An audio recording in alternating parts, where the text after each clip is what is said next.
वाराणसी पुरपतिम भज विश्वनाथम, वाराणसी पुरपतिम भज विश्वनाथम।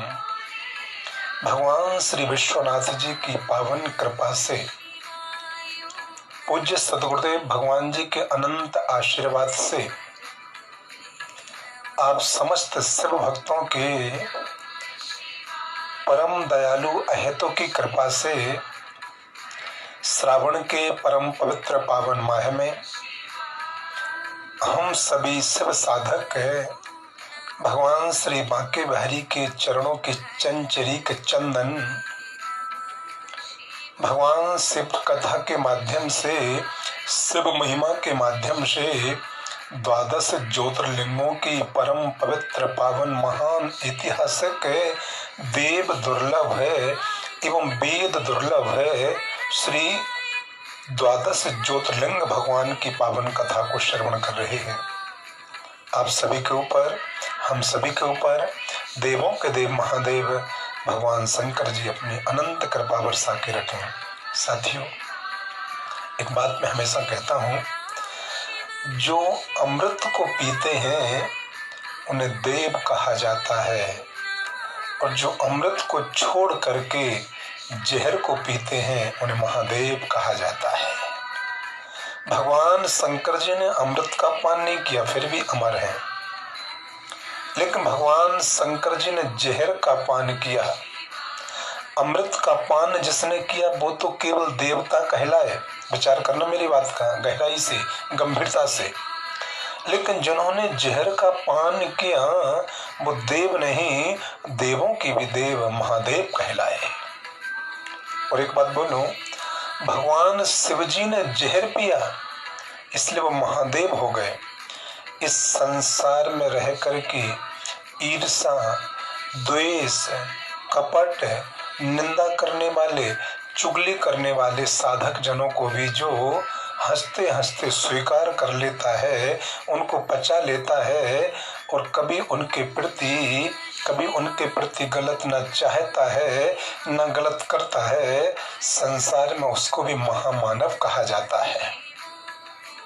भगवान शिव जी से शिक्षा लेनी है। तुम्हारी कोई निंदा करे उसको भी माफ करो, तुम्हारी कोई चुगली करे उसको भी माफ करो, तुम्हारा कोई बुरा सोचे उसको भी माफ करो। भगवान शंकर जी कहते हैं कि कर में प्रधान विसुर चिराखा, जो जस करे सो तस फल चाखा। तुम तो केवल अच्छा कर्म करते रहो, क्योंकि इस संसार में सबको अपने कर्मों का फल भोगना पड़ता है। अवश्य में भी भोक्तव्यम, गीता जी में लिखा है, कृतम कर्म शुभाशुभम।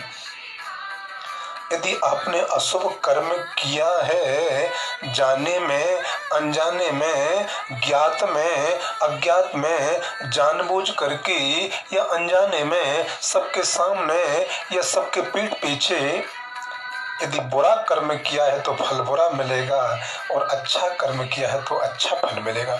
कृतम कर्म शुभाशुभम, कर्म का फल तो भोगना ही पड़ता है। स्वर्ग के देवताओं को भी भोगना पड़ता है, दानवों को भी भोगना पड़ता है, और धरती के मनुष्यों को भी भोगना पड़ता है। तो भगवान शंकर जी बहुत शिक्षा दे जाते हैं। एक तो उस भगवान शिव जी की सरलता। कभी आपने एक घाट पर बैल के लिए और उसी घाट पर शेर के लिए कभी पानी पीते देखा? नहीं देखा होगा। लेकिन कैलाश पर्वत की विशेषता तो देखो।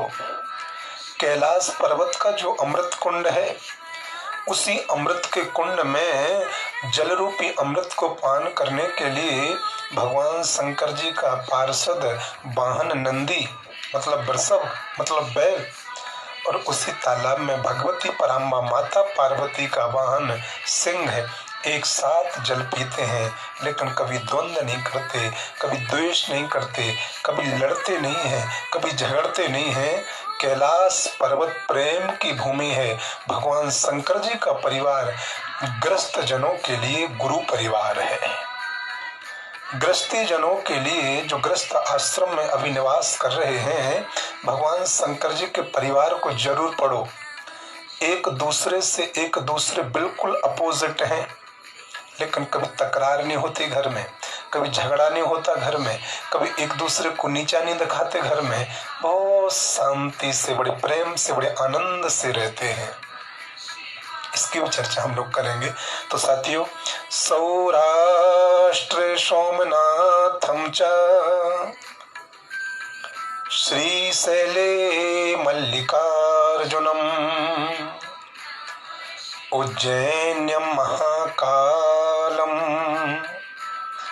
ओंकारम ममलेश्वरम परल्यां वैद्यनाथम च डाकिन्यां भीमशंकरम सेतुबंधे तु रामेशं नागेशं दारुकावने वाराणस्यां तु विश्वेशं त्र्यंबकं गौतमी तटे हिमालये तु केदारं घृष्णेशं शिवालये। साथियों, एतानि 12 ज्योतिर्लिंगानि सायं प्रातः पठे नरः। जी के 12 ज्योतिर्लिंगों का जो सुबह और शाम को, प्रातः और संध्या में सिर्फ नाम स्मरण कर लेता है, तो भगवान शंकर जी के 12 ज्योतिर्लिंगों का नाम स्मरण करने मात्र से उसके 7 जन्मों के पातक नष्ट हो जाते हैं और शिवलोक की प्राप्ति होती है। ओम नमः शिवाय। भगवान शंकर जी के नाम की महिमा है। तो हे प्यारे शिव भक्तों, हे धर्म पथ के पथ पर चलने वाले साधक जनों, हम लोग 12 ज्योतिर्लिंगों की पावन कथा को श्रवण कर रहे थे। कल की कथा में हम लोगों ने बाबा विश्वनाथ है ज्योतिर्लिंग की कथा को श्रवण किया और उनके साथ में हम लोगों ने कल त्र्यंबकनाथ नासिक में विराजमान भगवान श्री त्र्यंबकेश्वर ज्योतिर्लिंग की पावन कथा को श्रवण किया और उन्हीं की कृपा से भगवान शंकर जी का जो 11वां ज्योतिर्लिंग है, जिनका नाम है श्री केदारेश्वर या श्री केदारनाथ है। एक बार जयकारा लगाएंगे, बोलो केदारनाथ महादेव की जय, श्री केदारनाथ ज्योतिर्लिंग की जय। साथियों, केदारनाथ ज्योतिर्लिंग 12 ज्योतिर्लिंग जो भगवान शंकर जी के हैं, इनमें सबसे उच्च शिखर पर विराजमान, सबसे उच्च शिखर पर भगवान केदारनाथ से ऊंचा भगवान शिव जी का दूसरा ज्योतिर्लिंग कोई नहीं है। और ये जितने ऊपर विराजमान हैं, जितने उच्च शिखर पर जाकर के बैठे हैं, इनकी कृपा भी उच्च प्रकार की है। प्रेम से बोलो जय केदारनाथ। इनकी कृपा भी उच्च प्रकार की है प्यारे। समुद्र की सतह से करीब करीब 12,000 फीट ऊंचाई पर भगवान श्री केदारनाथ उत्तराखंड के रुद्रप्रयाग जिले में स्थित हैं, विराजित हैं, विराजमान हैं। वहीं उसी क्षेत्र में और उसी उत्तराखंड में भगवान श्री बद्री विशाल जी, भगवान श्री केदारनाथ धाम जी, मैया गंगोत्री जी और मैया यमुनोत्री जी विराजित हैं। पंच केदार हैं, जिनकी चर्चा भी मैं आज आपसे करने वाला हूं। साथियों, गिरिराज हिमालय, ये गिरी मतलब पर्वत, राज मतलब पर्वतों के राजा।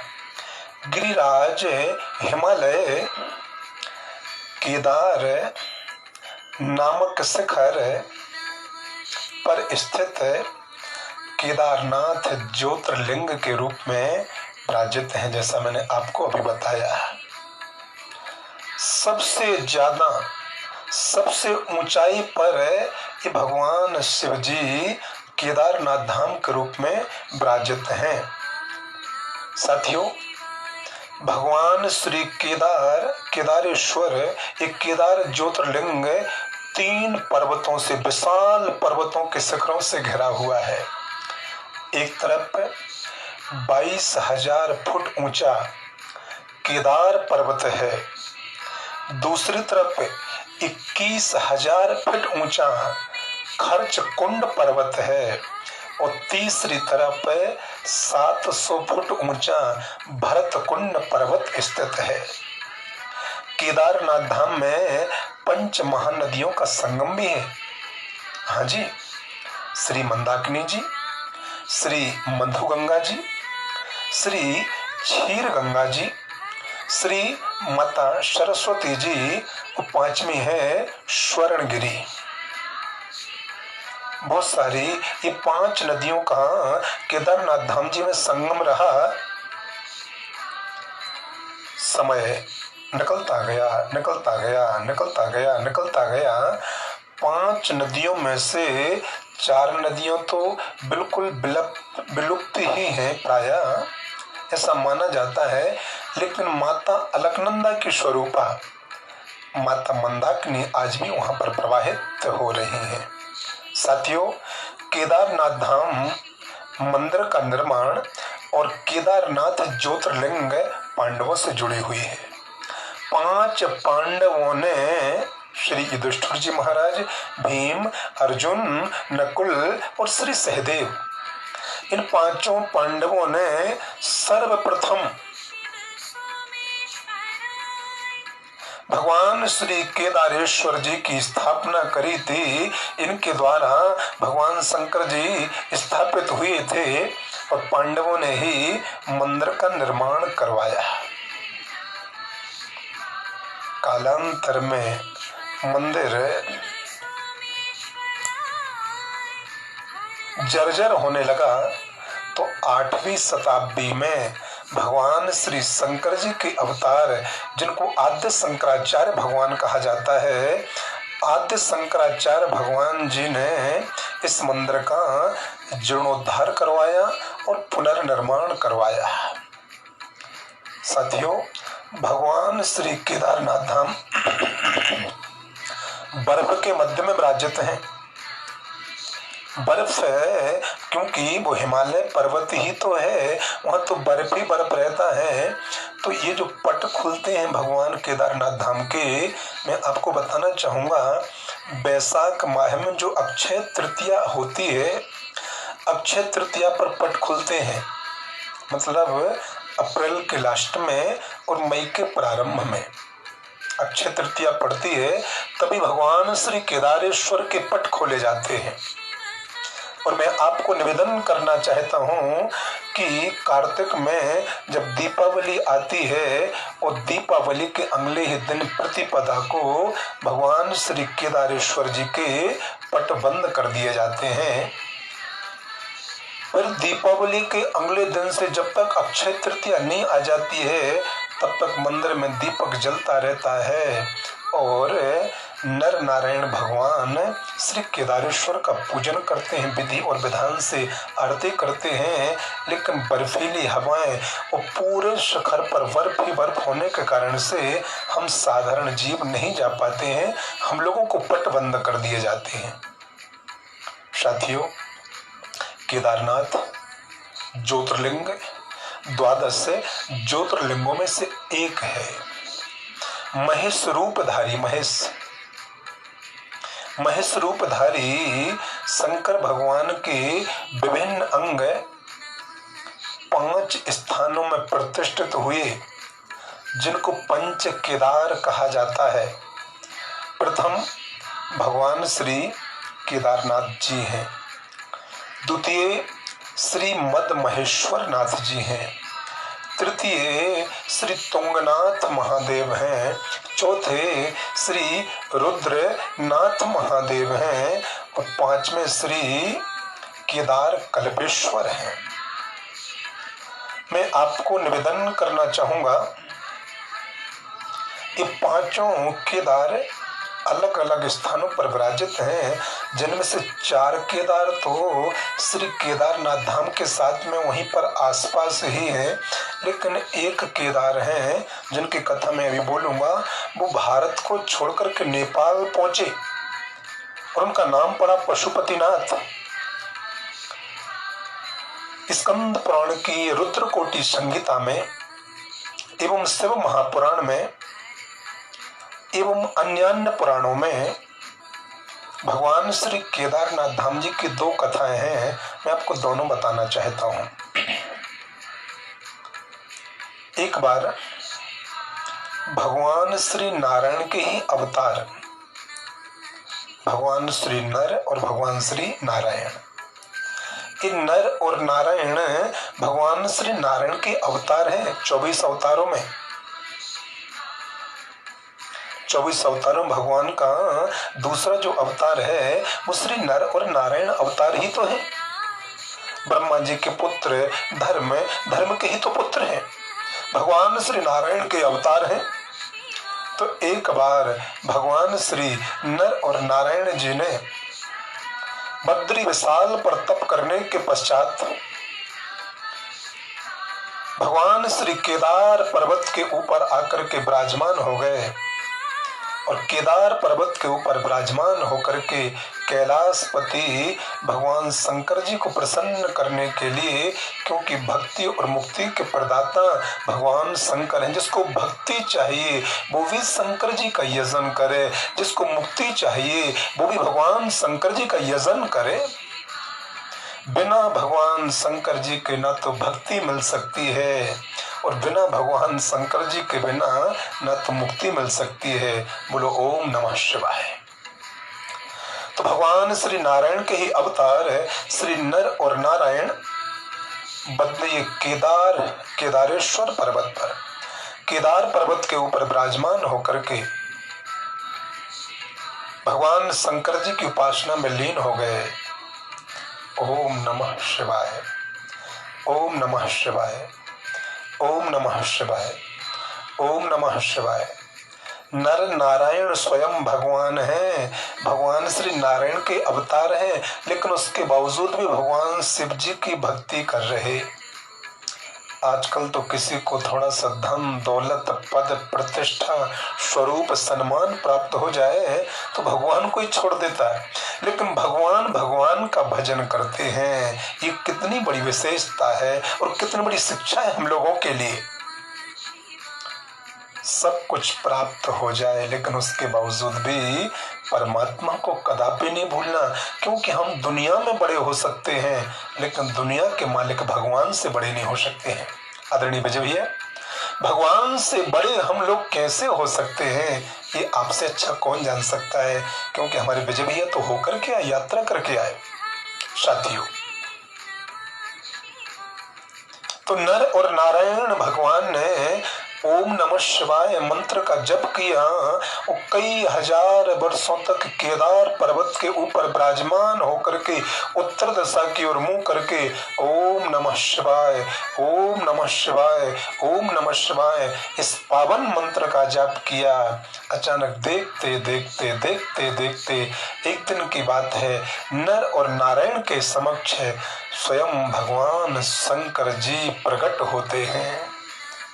बोलो शंकर भगवान की जय। श्री नर और नारायण जी ने, नर भगवान श्री नारायण भगवान श्री विष्णु और नर साक्षात अर्जुन अवतार हुए। वो नारायण ही भगवान श्री कृष्ण बन के आए और वो नर ही द्वापर युग में अर्जुन बन के आए। साक्षात नारायण का अवतार है। खड़े होकर के भगवान शंकर जी को प्रणाम किया, प्रभु आप कितने दयालु हो, आप कितने कृपालु हो, आप कितने निर्विकल्प हो, निरअभिमानी हो। आपके दर्शनार्थ हम लोग तपस्या में लीन हो गए। भगवान शंकर जी ने कहा, प्रभु आप तो चाहते सामर्थ्यवान हो, कैलाश पर्वत पर आकर के भी दर्शन ले लेते, मुझे भी आपका दर्शन हो जाता। लेकिन आपने तप करके संसार को शिक्षा दी है कि प्रभु का दर्शन करना है तो पहले तप करो। मैं आप लोगों की तपस्या से पूर्ण प्रसन्न हूँ। आपने मेरा दर्शन किया। और भोले बाबा बोले, मेरा सौभाग्य तो देखो, मुझे आपका दर्शन हो गया। संसार के हित के लिए, विश्व के कल्याण के लिए, सब भक्तों के और भगवान श्री नारायण के भक्तों के लिए कुछ वरदान मांगिए, मैं प्रकट हुआ हूँ।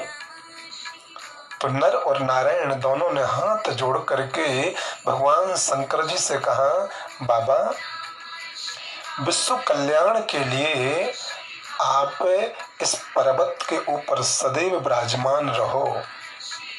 यहाँ आप धरती के प्राणियों को दर्शन देने के लिए सदैव यहाँ पर निवास करो। नर और नारायण की प्रार्थना से भगवान श्री शंकर जी ने अपने हृदय से एक ज्योति पुंज निकाला और वो ज्योति पुंज आकर के श्री केदार पर्वत के ऊपर शिवलिंग के रूप में विराजित हो गया। केदार पर्वत के ऊपर नर और नारायण जी की प्रार्थना पर प्रसन्न होकर के ज्योति निकली और वो ज्योति शिवलिंग बन करके स्थापित हुई, इसलिए नाम पड़ गया है केदारेश्वर, श्री केदारनाथ। क्योंकि केदार पर्वत के ऊपर विराजित हुए, केदार पर्वत के ऊपर प्रतिष्ठित हुए, नर और नारायण ने स्थापना करी है और नर और नारायण जी ने अभिषेक किया है। और नर और नारायण जी ने भगवान श्री केदारेश्वर से कहा, हे प्रभु बस यही वरदान दीजिएगा कि बड़े से बड़ा पापी भी एक बार यदि मानव जीवन को प्राप्त करके यदि आपके दर्शन कर लेगा तो उसकी मुस्कुराते मुस्कुराते संसार से मुक्ति हो जाएगी और वो सीधा शिवलोक को जाएगा। भगवान शंकर जी ने वरदान दिया कि जो भी साधक, जो भी धरतीवासी एक बार केदारनाथ धाम आएगा और श्री केदारेश्वर रूप में मेरे दर्शन करेगा, उसको सहजता में मुक्ति प्राप्त हो जाएगी। बड़े से बड़े बंधनों का नाश हो जाता है। केदारनाथ धाम का दर्शन करने से बड़े से बड़े संकटों का नाश हो जाता है भगवान श्री केदारनाथ धाम जी के दर्शनों से। तो नर नारायण ने अपनी तपस्या से भगवान शिव जी को प्रकट किया और भगवान शंकर जी नर और नारायण की प्रार्थना से ज्योतिर्लिंग के रूप में यहीं पर स्थापित हो गए, इसलिए केदार पर्वत के ऊपर स्थापित हुई, इसलिए नाम पड़ गया केदारेश्वर, श्री केदारनाथ है। दूसरी कथा और पुराणों में प्राप्त होती है। वो कथा इस प्रकार की है, वो कथा द्वापर युग से जुड़ी है, महाभारत में इसका प्रसंग विस्तार से आया है। जब कौरवों का और पांडवों का महाभारत संपन्न हो गया, पांचों पांडवों के द्वारा ना जाने कितने लाख कौरव मारे जा चुके थे। कौरवों का वंश ही समाप्ति की ओर था, समाप्ति ही हो चला था। अब वो कौरव कौन थे? वो कौरव कोई और तो थे नहीं, थे तो पांडवों के सगे भाई ही ना, बिल्कुल सगे परिवार के तो थे, सगे भाई ही तो थे। तो पांडवों को बड़ा दुख हुआ, आत्मग्लानि हुई, देखो हमने अपने भाइयों को समाप्त किया है, राज्य तो मिल गया, हम राजा तो बन गए, लेकिन भाइयों को मारा है, इन हाथों से मारा है, अपने ही अस्त्रों से, अपने शस्त्रों से मारा है। गद्दी पर बैठने का मन नहीं हो रहा है, हम लोग तो हत्यारे राजा बन गए। तो पांचों पांडवों ने निर्णय लिया कि चलो हम लोग भगवान शिव जी का दर्शन कर लेते हैं।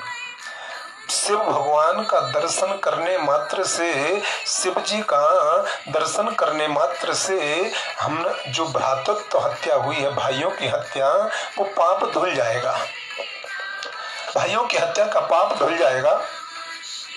ऐसा पांडवों के मन में आया। अब शिव जी का दर्शन करने कहाँ चले? पांचों पांडवों ने कहा, देखो शंकर जी का सबसे अच्छा स्थान है काशी, हम लोग काशी चलते हैं।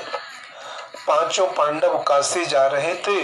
भगवान शंकर जी को मालूम पड़ा कि पांचों पांडव मेरा दर्शन करने के लिए आ रहे हैं, लेकिन भगवान शंकर पांचों पांडवों से नाराज हो गए थे। भाइयों की हत्या के कारण से ये धन दौलत राजगद्दी राज सिंहासन पाने के लिए भाइयों का सर्वनाश कर दिया। भगवान शंकर जी पांडवों से नाराज थे। पांचों पांडव दर्शन करने के लिए पहुंचे, अपनी आत्म शुद्धि के लिए पहुंचे हैं काशी। भगवान शंकर काशी को छोड़ करके हिमालय चले गए। पांडव लोग जब पहुंचे हैं काशी में, भगवान शंकर जी का दर्शन नहीं हुआ, नेत्र सजल हो गए। प्रभु, क्या हम लोग इतने पापी हैं? क्या हम लोगों ने इतना बड़ा पाप किया है कि आपके दरबार पर आए, आपके दर्शन करने आए, आप लोगों ने हम लोगों के लिए अपने अयोग्य समझा, अनाधिकारी समझा। पांडवों ने देखा भोले बाबा तो हिमालय पर चले गए। पांचों पांडव काशी से आगे बढ़े।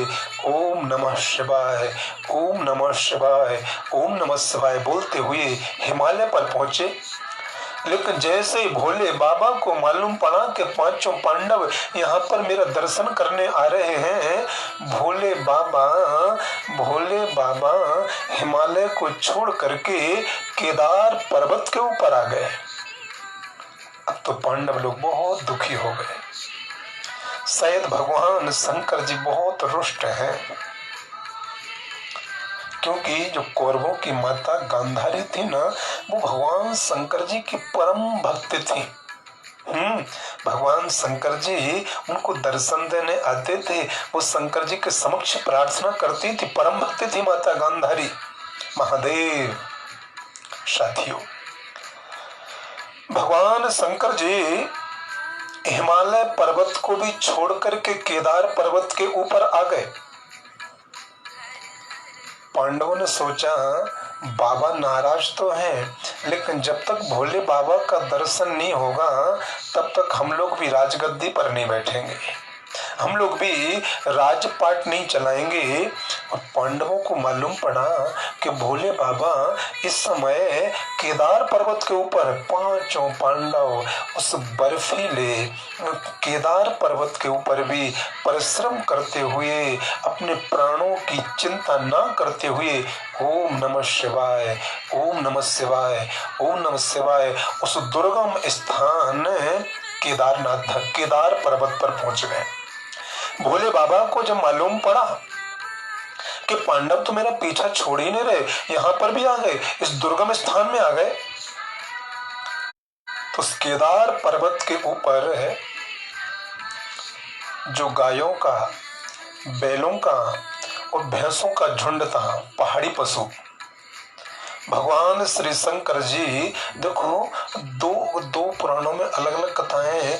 एक पुराण में भगवान शंकर जी भैंसा बन गए और भैंसों में जाकर के मिल गए, और एक पुराण में कथा है कि भगवान शंकर जी जब पांडवों को आते देखा तो बैलों का बहुत बड़ा झुंड था, भगवान शंकर जी बैल बन गए और उन बैलों में बीच में जाकर के खड़े हो गए, जिससे पांडव पहचान न पाए और पांडव मेरा दर्शन न कर पाए, क्योंकि भगवान शंकर जी मिलना ही नहीं चाहते थे, भगवान शंकर जी वार्तालाप ही नहीं करना चाहते थे, भगवान शंकर जी को दर्शन ही नहीं देना चाहते थे। पांडव लोग समझ गए भगवान शिव जी बहुत नाराज हैं, अब इन्हीं पशुओं के झुंड में कोई ना कोई पशु बने हुए हैं, हमें दर्शन नहीं देना चाह रहे हैं। भीम दादा ने सोचा भगवान शिव जी के दर्शन करने के लिए मुझे ही कोई विशेष उद्योग करना पड़ेगा, विशेष परिश्रम करना पड़ेगा। और श्री शिव महापुराण में लिखा है कि भीम ने अपना विशाल रूप बना लिया। और अभी जैसे मैंने दो पर्वत बोले थे ना, एक खर्च पर्वत और एक केदार पर्वत, तो भीम दादा ने अपना एक पैर खर्च पर्वत के ऊपर और दूसरा पैर केदार पर्वत के ऊपर नीचे से रास्ता थी। तो जितनी गाय, बैल, महिषा ये तो सब भीम दादा के पैरों के नीचे से निकल गए। लेकिन भगवान शंकर जी, चाहे आप उसको बैल बोल दो क्योंकि दो पुराणों में अलग अलग कथा है, और चाहे आप महिष भैंसा बोल दो, भगवान शंकर जी जो बने थे, जो रूप लिया था, भगवान शंकर जी ने उचित नहीं समझा भीम के पैरों के नीचे से निकलना। पैरों के नीचे से निकलना ये कोई महानता थोड़ी है। और अपने पैरों से नीचे से कभी किसी को निकालना भी नहीं चाहिए। भगवान शंकर जी जो बैल बने हुए थे, जो भैंसा बने हुए थे, महेश, भगवान शंकर जी खड़े हो गए। भीम दादा समझ गए जो पशु थे वो तो पैरों के नीचे से हमारे निकल गए, लेकिन ये भोले बाबा हैं, ये कैसे निकल सकते हैं? ये तो हमारे नाथ हैं, हमारे आराध्य हैं। और भगवान शंकर जी को तत्काल भीम दादा पहचान गए। जैसे भीम दादा अपने हाथों से भगवान शंकर जी रूपी उस बैल को पकड़ना चाह रहे थे, भगवान शंकर जी उस केदारनाथ की भूमि के अंदर अपने आप को बर्फ के अंदर समाहित करना चाह रहे थे। भगवान शंकर जी उस बैल के रूप में धरती के अंदर जैसे ही धंसने लगे, बहुत सारा शरीर उनका धंस गया था, लेकिन एक पीठ के नीचे और कमर के बीच का जो भाग भीम दादा के हाथ में उस बैल का पकड़ने में आया, और भीम दादा ने उस जब पीठ के और कमर के बीच के भाग को पकड़ा है, जोर से ऊपर खींचा, तो भगवान शंकर जी त्रिकोण में हो गए। ये पीछे का भाग अपन जब खींचते हैं ना तो कैसा बन जाता है? त्रिकोण टाइप से। जो त्रिकोण टाइप से हुआ, बस वो ही भगवान शिव जी का ज्योतिर्लिंग बन गया और केदार पर्वत पर उपस्थित हो गया, इसलिए नाम पड़ गया केदारनाथ। बोलो केदारनाथ धाम भगवान की जय। तो केदारनाथ कोई लंबा ज्योतिर्लिंग नहीं है, कोई गोल ज्योतिर्लिंग नहीं है, बल्कि एक जो पशु की जो पीछे का पिंजर होता है, ये इसके पीठ के नीचे का भाग, बस वो ही भगवान भीम दादा ने उठाया है और वो ही त्रिकोण टाइप से शिव जी आकर के शिव जी विराजमान हो गए। साथियों, मैं आपको निवेदन करना चाहता हूं, जैसे भीम दादा ने भगवान शंकर जी को ऊपर की ओर खींचा,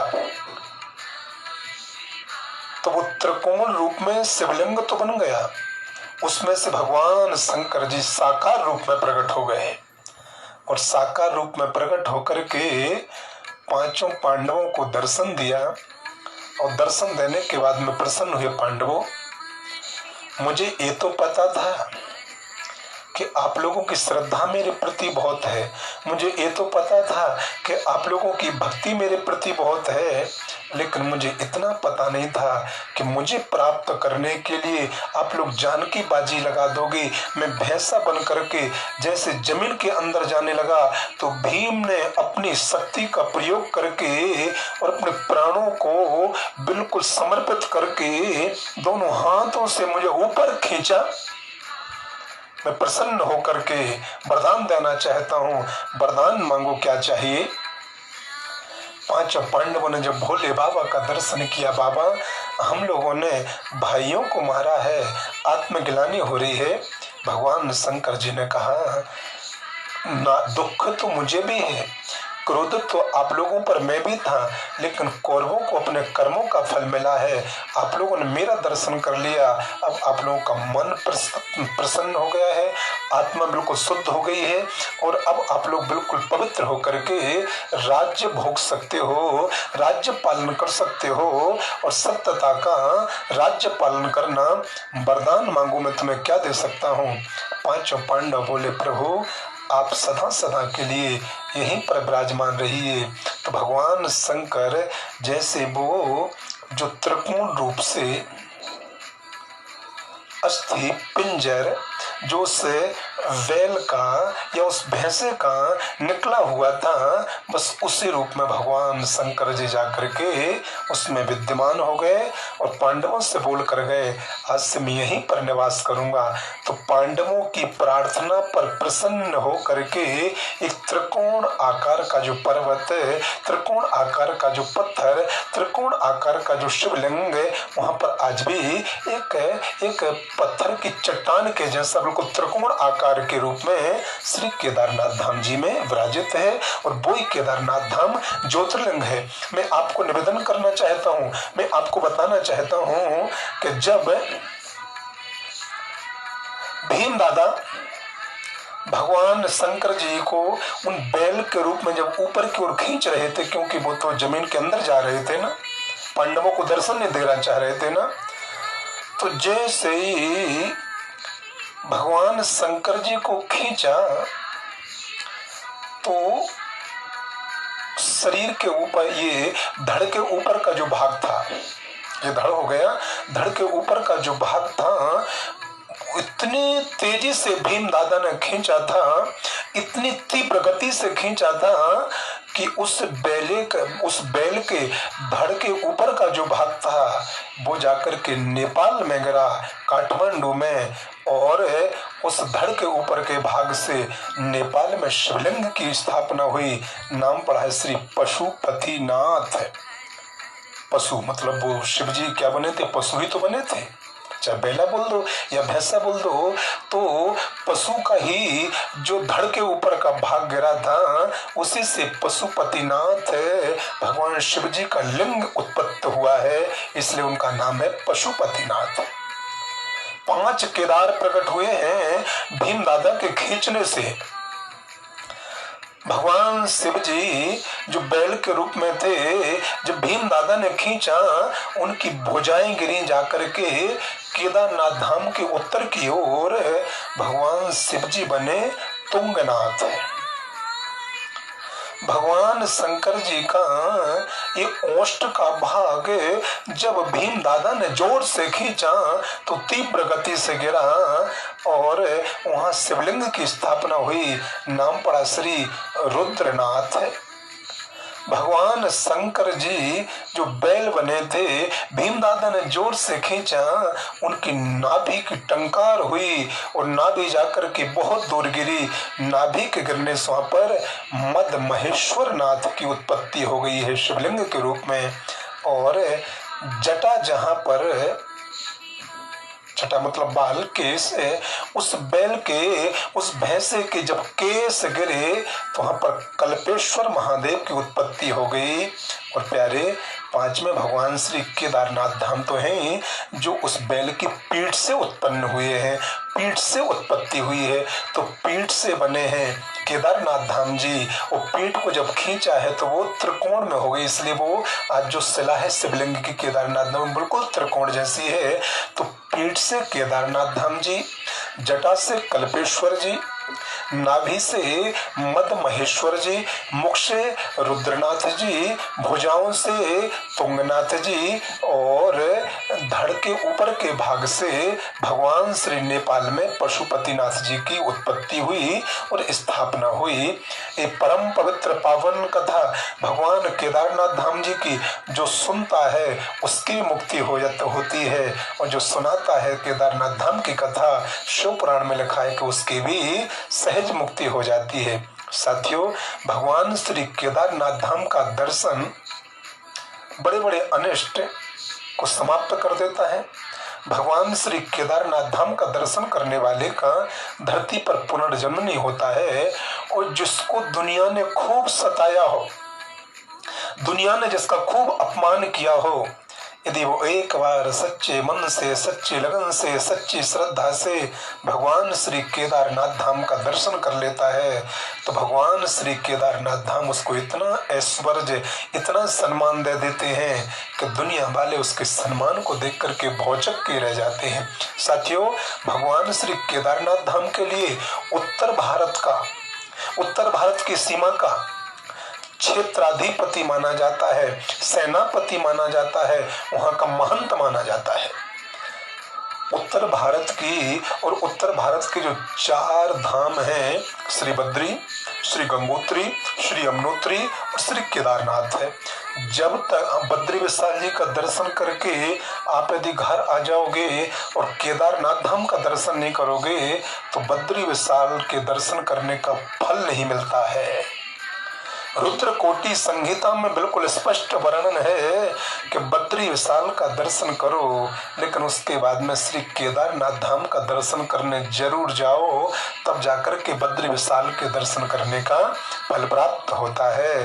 बोले श्री केदारनाथ धाम महादेव की जय, श्री पशुपतिनाथ महादेव की जय। साथियों, अब हम लोग केदारनाथ धाम भगवान की परम पवित्र पावन विचित्र पवित्र दिव्य दुर्लभ कथा को श्रवण करने के बाद में जो भगवान शिव जी का 12वां ज्योतिर्लिंग है, जिनका नाम है श्री घृष्णेश्वर महादेव, हम अब इनकी पावन कथा को श्रवण करने जा रहे हैं। सौराष्ट्रे सोमनाथम च श्रीशैले मल्लिकार्जुनम, उज्जैन्यम महाकालम ओंकारम ममलेश्वरम, परल्याम वैद्यनाथम च डाकिन्याम भीमशंकरम, सेतु बंधे तु रामेशम नागेशम दारुकावने, वाराणस्याम तु विश्वेशम त्र्यंबिकम गौतमी तटे, हिमालय तु केदारम घृष्णेशम शिवालये। शिवालय में जो श्री घृष्णेश्वर भगवान शंकर जी का 12वां ज्योतिर्लिंग है, इनकी भी पावन कथा को बड़े ध्यान से श्रवण करो। एक बार जयकारा लगाएंगे, श्री घृष्णेश्वर महादेव की जय।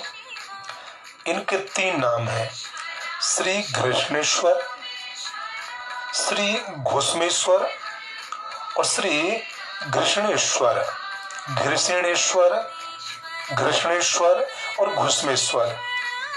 हम लोग जो बाहर के लोग हैं, अपन लोग तो विशेष करके शिवालय बोलते हैं या घृष्णेश्वर महादेव बोला करते हैं, लेकिन महाराष्ट्र के भक्त विशेष करके उनको श्री घुष्मेश्वर महादेव के नाम से पूछते हैं और जानते हैं। ये भगवान शंकर जी का धरती माता के ऊपर 12वां ज्योतिर्लिंग है। अद्भुत ज्योतिर्लिंग है, विशाल ज्योतिर्लिंग है और ये विचित्र एवं पवित्र ज्योतिर्लिंग है। जो साधक श्री घृष्णेश्वर महादेव जी का दर्शन करने, अभिषेक करने गए हों, वो अपने मन में ऐसा भाव लाइए कि आप बिल्कुल वहीं पर बैठ करके उनके दर्शन कर रहे हैं। मैं आपको कथा सुना रहा हूं। महाराष्ट्र में औरंगाबाद जिले के अंतर्गत एक शहर है जिसका नाम है दौलताबाद। दौलताबाद से करीब करीब 11 से लेकर के 12 किलोमीटर की दूरी पर एक कस्बा है जिसका नाम है बैरुल गांव। बैरुल गांव के पास में ही भगवान श्री घृष्णेश्वर महादेव विराजित हैं। ये जो पूरा क्षेत्र है, इस पूरे क्षेत्र को कहा जाता है देवगिरी पर्वत तीर्थ क्षेत्र। क्या कहा जाता है? देवगिरी पर्वत क्षेत्र बौद्ध है। भिक्षुओं के द्वारा निर्मित अजंता एलोरा की गुफाएं भी बिल्कुल यहीं पर हैं। पर्यटक जाते ना दर्शन करने एलोरा की गुफाओं को, तो ये जो एलोरा की गुफाएं हैं ये बिल्कुल देवगिरी पर्वत क्षेत्र में ही हैं और भगवान श्री घृष्णेश्वर ज्योतिर्लिंग के बिल्कुल सन्निकट हैं। माता अहिल्याबाई होलकर जी ने श्री घृष्णेश्वर महादेव जी के मंदिर का बहुत बड़े रूप से उद्धार कराया था, जीर्णोद्धार कराया था और बाद में इसी परिवार ने इस मंदिर का पुनरुद्धार भी कराया। सादगी से भरा हुआ एक अद्भुत मंदिर है, पवित्रता से भरा हुआ एक अद्भुत मंदिर है। साथियों, मुख्य मंदिर के अंदर एक गड्ढे में 3 छोटे छोटे से शिवलिंग हैं। इनके भी उस अजंता, उस एलोरा की गुफाओं में दर्शन होते हैं। मैं आपको निवेदन करूंगा, जो भारत की प्रसिद्ध अजंता एलोरा की गुफाएं हैं, इनको कौन नहीं जानता, कौन इनका दर्शन करने नहीं जाता, कौन यहाँ पर पर्यटक बनकर के इनको देखने के लिए नहीं जाता। तो एलोरा पहुंच जाओगे तो घृष्णेश्वर महादेव भी पहुंच जाओगे, और श्री घृष्णेश्वर महादेव जी का दर्शन करने के लिए अभिषेक करने पहुंच जाओगे तो एलोरा की गुफाओं को भी देखने का सौभाग्य मिल जाएगा। भव्य मंदिर के भीतर भगवान शिव जी विराजित हैं। श्री घृष्णेश्वर महादेव के नाम से, या यूं कह दिया जाए श्री घुस्मेश्वर जी के नाम से, पास में ही एक बहुत सुंदर और बहुत विशालकाय सरोवर है। यह अत्यंत प्राचीन स्थान है। श्री घृष्णेश्वर भगवान शिव और देवगिरी दुर्ग के बीच में सहस्रलिंग, पातालेश्वर, सूर्येश्वर बड़े तीर्थ है और परम पवित्र और शिव जी विराजित हैं। कुछ व्यक्ति, कुछ साधक, कुछ इंसान एलोरा के कैलाश मंदिर को भी श्री घुस्मेश्वर महादेव के नाम से पूजते हैं और जानते हैं। पश्चिम रेलवे मनमाड़ जंक्शन पड़ता है, हम साल में 2-3 बार जाते हैं। मनमाड़ स्टेशन से 135 किलोमीटर औरंगाबाद है, और औरंगाबाद से, जैसे मैंने आपको कहा कि औरंगाबाद से दौलताबाद और दौलताबाद से बिरुल गांव के पास में स्थान बड़ा प्रसिद्ध है, विराजित है, पवित्र है, पावन है और मधुरम है।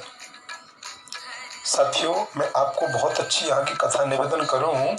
यहाँ की एक बहुत पावन और यहाँ की एक बहुत प्यारी कथा है।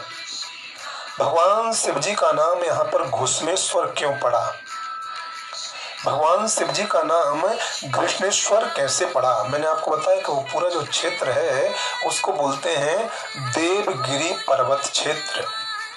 प्रेम से बोलो ओम नमः शिवाय। सब लोग बोलिए ना।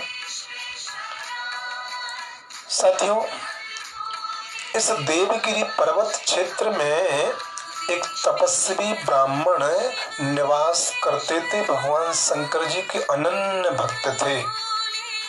ब्राह्मण देवता का नाम था सुधर्मा। उन ब्राह्मण देवता की एक पत्नी थी जिनका नाम था सुधर्मा। ब्राह्मण देवता का नाम था सुधर्मा और पत्नी का नाम था सुदेहा। ब्राह्मण देवता 24 घंटे में से दोनों पति और पत्नी 12 घंटे सिर्फ और सिर्फ भगवान शंकर जी का भजन करते थे, भगवान शंकर जी का पूजन करते थे, भगवान शंकर जी का अभिषेक करते थे, भगवान शंकर जी के नाम का जाप करते थे। 12 घंटे नियम से, संकल्प से। बहुत वैभवशाली ब्राह्मण देवता। इनकी भक्ति की कीर्ति पूरे महाराष्ट्र क्षेत्र में विद्यमान थी। भैया सुधर्मा नाम के ब्राह्मण तो भगवान शंकर जी के अनन्य भक्त हैं। उनकी पत्नी जो सुदेहा है वो भी अपने पति का कंधे से कंधा मिलाकर के साथ देती। पत्नी कौन? पत्नी उसे ही कहा जाता है जो अपने पति के कंधे से कंधा मिला करके चाहे सुख होवे चाहे दुख होवे साथ दे में। अब आजकल की कोई पत्नियां तो ऐसी हो गई हैं जो पति से बोल देती हैं मैं इस जगह पर आपके साथ में हूँ, मैं इस परिस्थिति में आपके साथ में हूँ और मैं इस परिस्थिति में आपके साथ में नहीं हूँ। प्रेम से बोलो नमः शिवाय। ऐसे हो गए हैं। समय है, समय का फेर है, कालांतर है, लेकिन सुदेह और सुधर्मा दोनों पति पत्नी 12 घंटे केवल भगवान शंकर जी के नाम पर थे। इनकी ख्याति, इनका त्याग, इनकी शिव भक्ति, इनका भगवान शिव जी से प्रेम की ख्याति पूरे महाराष्ट्र में ही नहीं अपितु पूरे भारत में फैलती जा रही थी। साथियों, शिव जी की भक्ति बहुत करते हैं, त्याग बहुत है, जीवन में संतोष बहुत है और सुधर्मा जी के लिए प्रेम की प्रतिमूर्ति कहा जाता था। इनके यहाँ सब कुछ है, धन बहुत है, दौलत बहुत है, संपदा बहुत है, मान सम्मान बहुत है, लोग हजारों लोग सिर्फ इनका दर्शन करने आते हैं इनकी शिव भक्ति के कारण से। लेकिन सुधर्मा नाम के ब्राह्मण देवता के यहाँ कोई संतान नहीं है। संतान के बिना बड़े दुखी रहते थे। कुछ ज्योतिषियों के पास में गए और कुछ ज्योतिषी इनके पास में आए।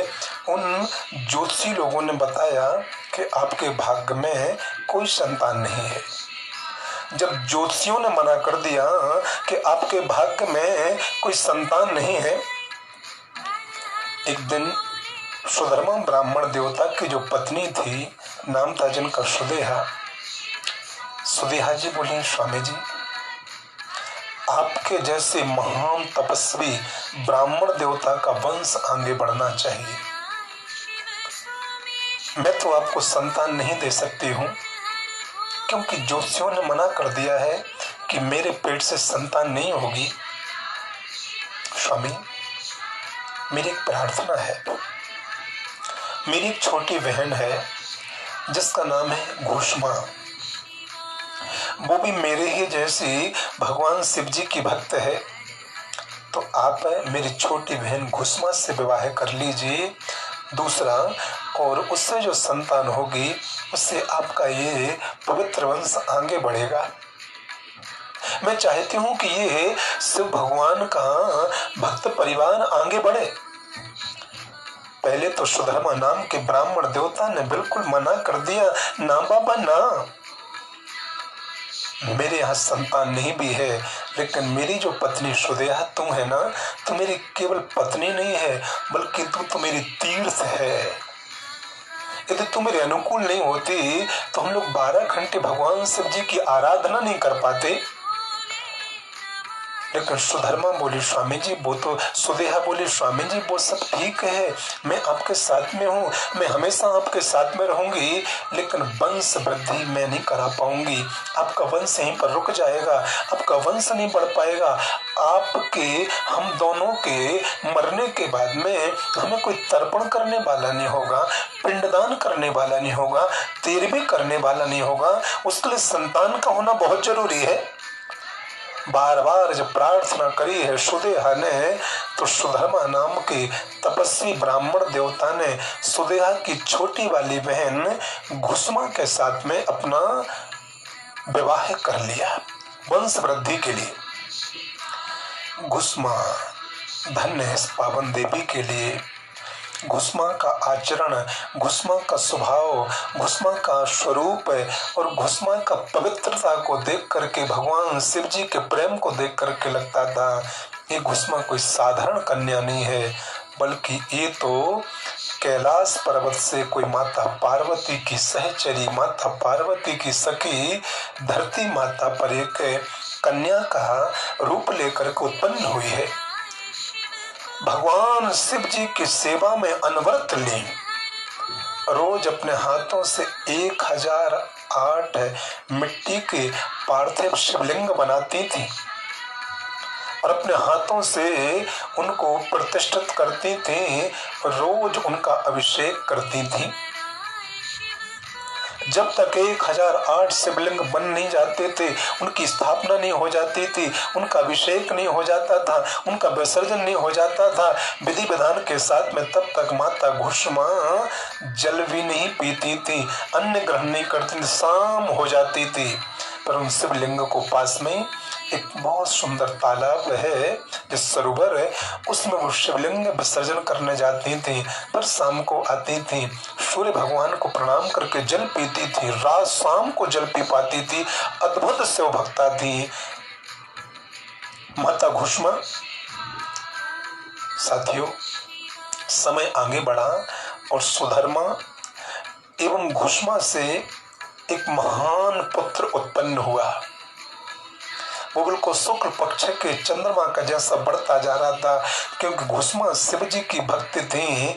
तो जो बालक उत्पन्न हुआ वो शिव जी का गण ही इनका पुत्र बनकर के आ गया। अद्भुत तेज, घुंघराले बाल, आंखों की अलग से कांति, देह तो देख करके ऐसे लगती थी जैसे कर्पूर गौरम करुणावतारम। अद्भुत पुत्र था। वो पुत्र बड़ा होने लगा। ना जाने भाग्य ने क्या लिखा था, ना जाने समय की मांग क्या थी। अचानक से जो सुधर्मा जी की पहली पत्नी थी सुदेहा, मतलब घुसमा की बड़ी बहन, इनके मन में ईर्षा आ गई। विवाह खुद नहीं करवाया, लेकिन ईर्षा भी इनके मन में आ गई। देखो तो मैं तो यहाँ तीसरी हो गई, मेरा तो अब यहाँ कोई नहीं बचा, मेरा तो अब यहाँ पर न कोई मेरा बचा, मैं तो पराई हो गई। मेरे पति हो गए घुसमा के, घुसमा का बेटा हो गया, अब वो इस घर का अधिकारी होगा, अब मैं तो यहाँ की सिर्फ नौकरानी बची। ईर्षा न जाने कहां से आ गई। ये कौन सा योग था, ये कौन सा संयोग था, और कैसे विधाता की गति थी कि जिसने विवाह करवाया, जबरदस्ती करवाया वंश की वृद्धि के लिए। उसी सुदेहा के मन में ये डाह आ गई, ये ईर्षा आ गई। अब तो यहाँ पर सब कुछ घुसमा का हो गया। मेरे स्वामी उन्हीं को प्रेम करते हैं, मुझे तो पूछते भी नहीं है। अब तो घुसमा का बेटा भी हो गया, ये भी बहुत बड़ा हो गया, अब तो सब उसी का हो जाएगा। अब मैं तो यहाँ पर कोई झाड़ू पोंछा लगाऊंगी, कुछ बचे नहीं मेरा। तो ये ईर्षा कब, किसके मन में, किसके प्रति कितनी आ जाए, इसकी भी कोई गणना नहीं है। ईर्षा अच्छा कभी नहीं कराती है। ये ईर्षा हमेशा स्वयं की बर्बादी करा करके दम लेती है। एक दिन की बात, ये ईर्षा बड़े बड़े पाप करा देती है। एक दिन सुदेहा ने रात्रि के समय, घुसमा का जब बेटा सो रहा था, तो रात्रि में उस घुसमा के बेटे को इसने बड़े बड़े चाकुओं से उसके पेट में चाकू डाल डाल करके उस बालक को समाप्त कर दिया।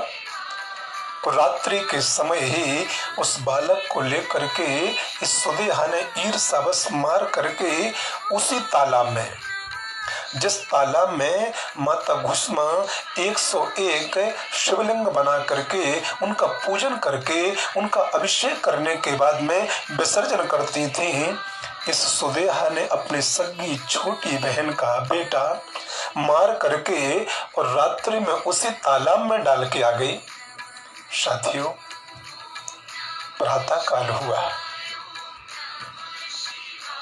जब सुधर्मा नाम के ब्राह्मण देवता ने अपने पुत्र को नहीं देखा, अश्रु की धारा बहाते हुए पूरे गांव में ढूंढा, कहीं नहीं मिला। एक माँ के ऊपर उस समय क्या बीत रही होगी, विचार करना जरा।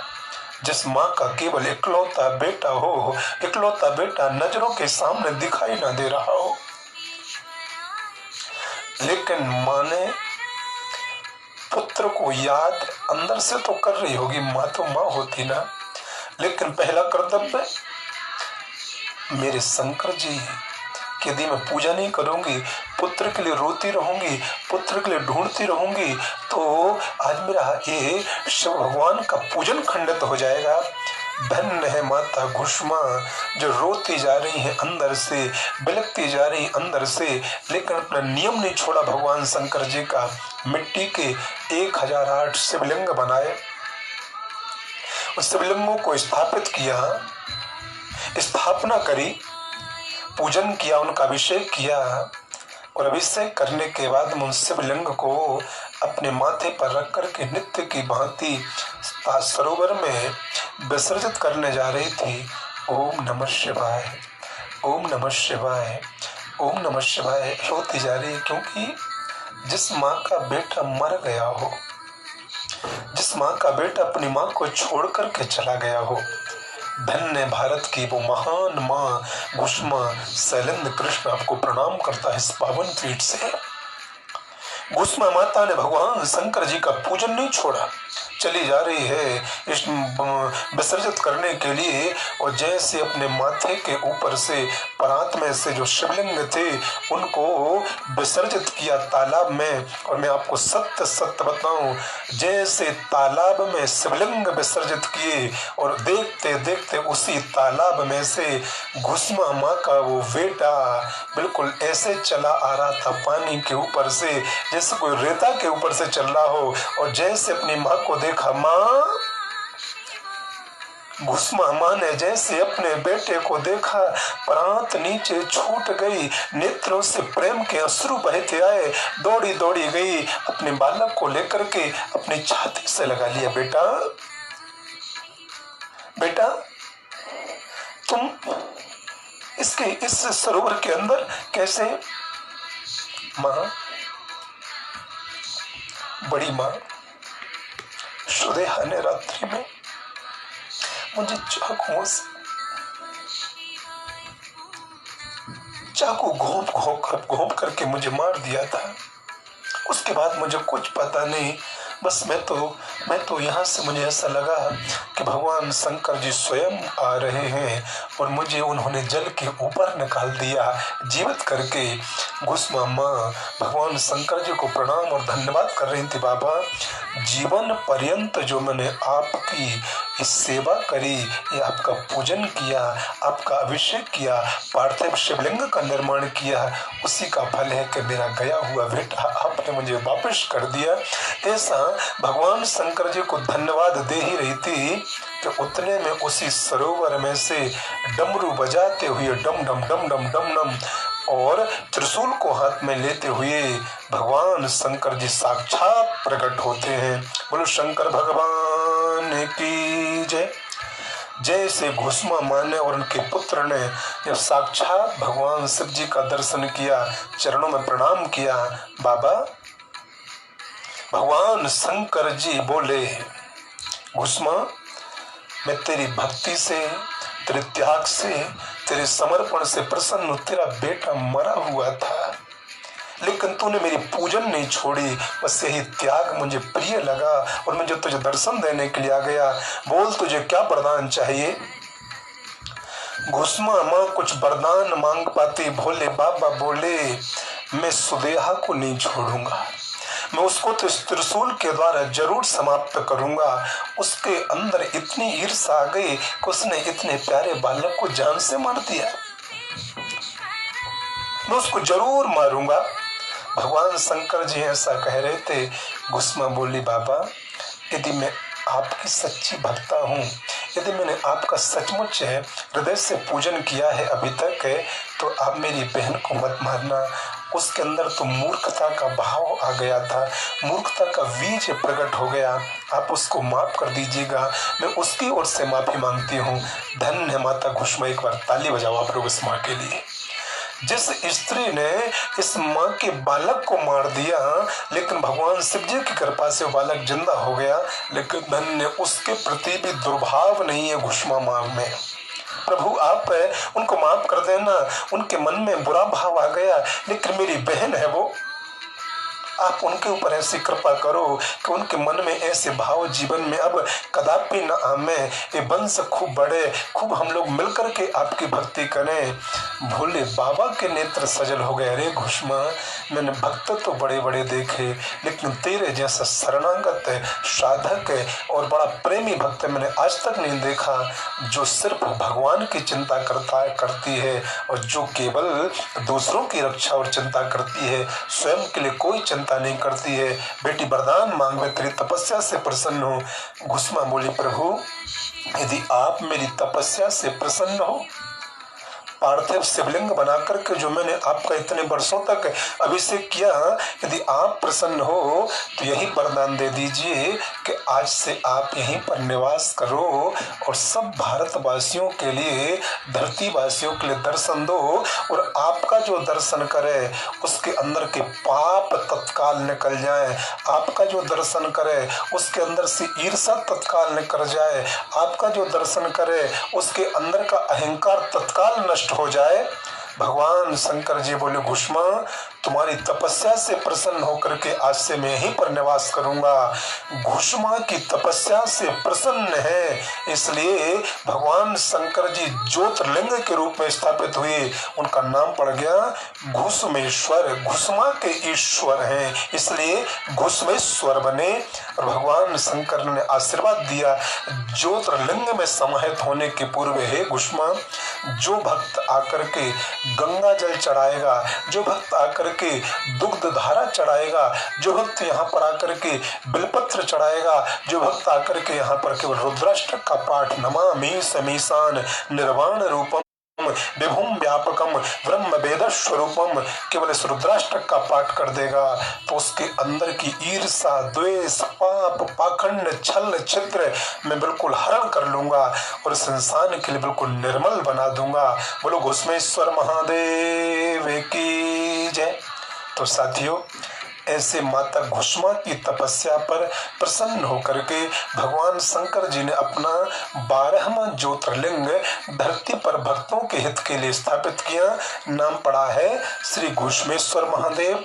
इनका भी दर्शन जो करता है उसके अंदर की ईर्ष्या, द्वेष, अहंकार, पाखंड, पाप नष्ट हो जाता है और वो साधक बिल्कुल निर्मल बन जाता है।